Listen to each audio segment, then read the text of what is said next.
Okay, ma'am. Crypto mining da ma'am bu amuk hana taram nok chari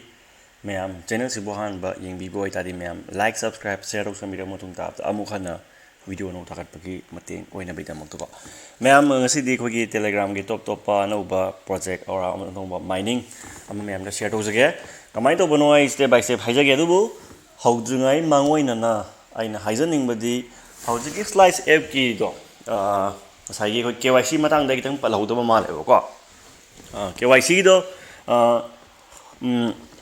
KYC the video KYC am important ne ko video KYC to da ya roi ko haidi nang gi sak mai ullaga photo nam doi ni nang gi pan card nam doi ni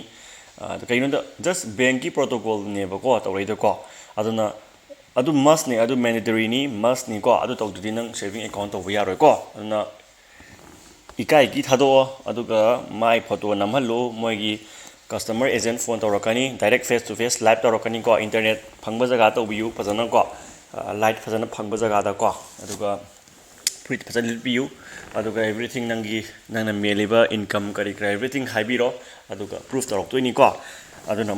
ekta pangang hangba yaroi ba ko aduni phare ado yengasi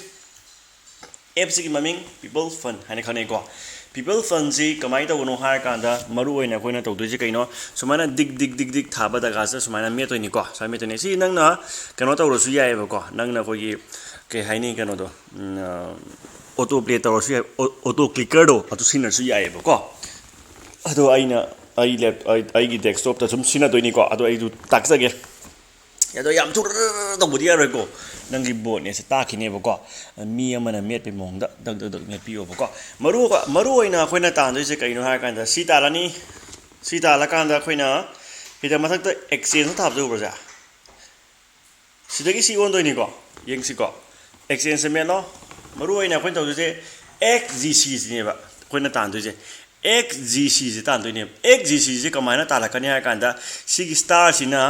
si muna tabiu ko si star se ai ngom 93 lai re ko 93 star de sumain dak do meli se ko 90 boy 35 yo 36 sumaina tau basina sumaina melak basina sigi exchange thaba si po je lai du ne 5k na sigi 500 xgc lai du ne ba sigi 500 xgc je sina muk kaida convert au du no akoina earn chang si kaida convert au du no withdraw me lo sida USDT da convert au du ne to wallet connect to ni ko to wallet connect to ni connect to matung da koina stone file gi thu da stone file gi exchange da XCG token si koina kadau ne ba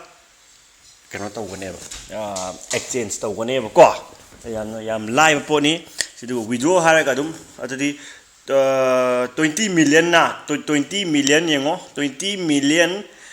XCG na USDT kun ngamana to ni ko sumai taroga khoina to ba yai ba ko nukti magi daily check in laigani ade tax myam laini ade gi invite section laini home laini ko home da fund myam pi ni ano no bu ko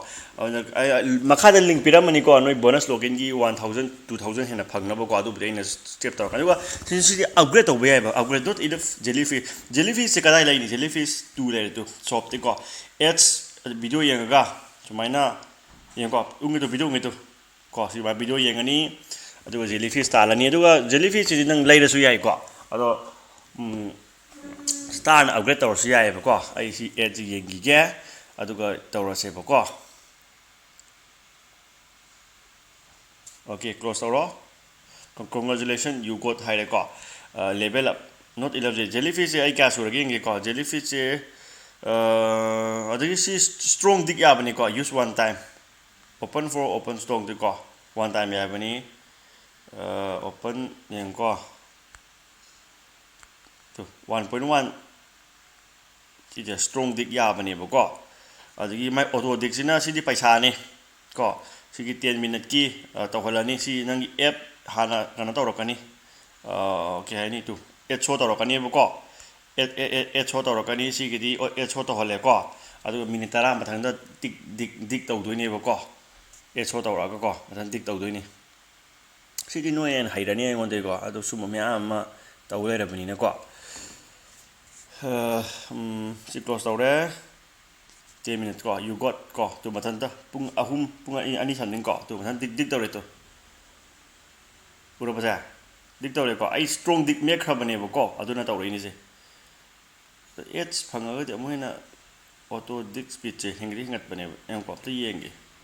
15 ꯁꯦꯀꯦꯟ ꯂꯩꯔꯦꯀꯣ ꯑꯝꯇ ꯌꯦꯡꯈꯤꯒꯦ ꯌꯥꯒꯗꯧꯅꯦ ꯑꯗꯨꯅꯦ ꯑꯩꯅ ꯍꯥꯏꯁꯦ ꯁꯤꯒꯤ ꯄꯣꯠꯁꯦ ꯑꯝꯇ ꯇꯥꯛꯀꯦꯅ ꯇꯧ ꯂꯩꯕ ꯑꯩꯁꯦ ꯑꯗꯣ ꯍꯌꯦꯡ ꯑꯗꯨ ꯋꯤꯗ꯭ꯔꯣꯋꯦꯜ ꯇꯥꯛꯀꯦꯕ ꯁꯤꯒꯤ ꯄꯣꯠꯁꯦ ꯀꯣ ꯑꯩ ꯉꯁꯤ ꯗꯦꯛꯁꯇꯣꯞꯇ ꯃꯊꯟꯇ ꯑꯣꯇꯣ ꯗꯤꯛ ꯇꯧꯔ ꯌꯥꯝ ꯊꯨ ꯇꯧꯁꯟꯕ ꯌꯥꯔꯣꯏꯀꯣ ꯕꯦꯟ ꯆꯥꯅꯤꯀꯣ ꯈꯤꯇꯪ ꯍꯩꯁꯤꯡꯅ ꯇꯧꯕꯤꯌꯨꯀꯣ ꯁꯦꯔꯥꯟꯗ ꯑꯊꯨꯕꯤꯗ ꯇꯧꯁꯜꯂꯨꯔꯒꯗꯤ ꯀꯗꯥꯛ ꯇꯧꯔꯨꯔꯒ ꯑꯃꯨꯛꯀꯣ 3.3 ꯁ꯭ꯄꯤꯗꯇ ꯊꯨꯒꯠꯂꯛꯑꯅꯦꯕꯀꯣ ꯁ꯭ꯄꯤꯗ ꯁꯨꯝ ꯊꯨꯒꯠꯂꯛꯀꯅꯤꯀꯣ ꯑꯣꯇꯣ ꯗꯤꯛ ꯂꯩꯔꯦ ꯃꯥꯏ ꯁ꯭ꯇ꯭ꯔꯣꯡ ꯗꯤꯛ ꯂꯩꯔꯦ ꯁꯤꯗ ꯑꯩꯈꯣꯏꯅ ꯗꯤꯛꯅꯦ ꯁꯤꯅ ꯅꯪꯅ ꯍꯦꯟꯅ ꯗꯤꯛ ꯇꯧꯁꯟꯕꯗꯣꯀꯣ ꯁꯤꯅ ꯑꯣꯇꯣ ꯗꯤꯛ ꯂꯩꯖꯔꯦꯀꯣ ꯁꯤꯅ ꯅꯪꯅ sina tombungna akoi tombungna metoi dak tombung ana ko samaina ko si upgrade chu de ni delivery je ma upgrade kya no ba level up je level 2 je kya no de tharang mani da auto dig le ko speed level 2.2 le ko golden is 3.3 okay speed mining lesle du ko mo lo de na tra nai re hi lai de 5 chu da ba chumi 5 chu da ba ko tu ida 5 chu da ba ko ai ngon lai sina jellyfish ahum ke ta lai ba adu jellyfish upgrade hidaki am ko yeng chal lage you have daily limit to sin ready ko kak ti nai re ko sumai ta ra tan ba ya ne ko ai laptop tam ut ke to ni ko aduga joining link adum kai kai everything aina piram mani ko aduga noina desktop ta tawge haida di ko noina khanga da bamna maru ena noina khanga da bamna desktop ta tawge haraga di phone ga ani manaraga amta punna tawbi ganu ko adu ne ben ja do je ko sana nang khangbi ko ben ja to ne ai hojik si app se close option lage ko ai close option lage aduga ai hojik nai lage ko ai close option lage si close option lage ko Fazai, yang itu, kena tu buk ya deh, tenggi ya handri ni on, desktop tu ya handri je on mana, uraba, ai desktop tu kita macam tablet gumba noi gumba tu macam tahu tahu ko, adu macam tahu tahu mana tadi ya harus si bocah ko, ai di desktop tu tahu gini terang mam ni, moi tenggi ya handri ni si bocah ko, ana pare ya ada bayi thaba ko khana dah rena dah.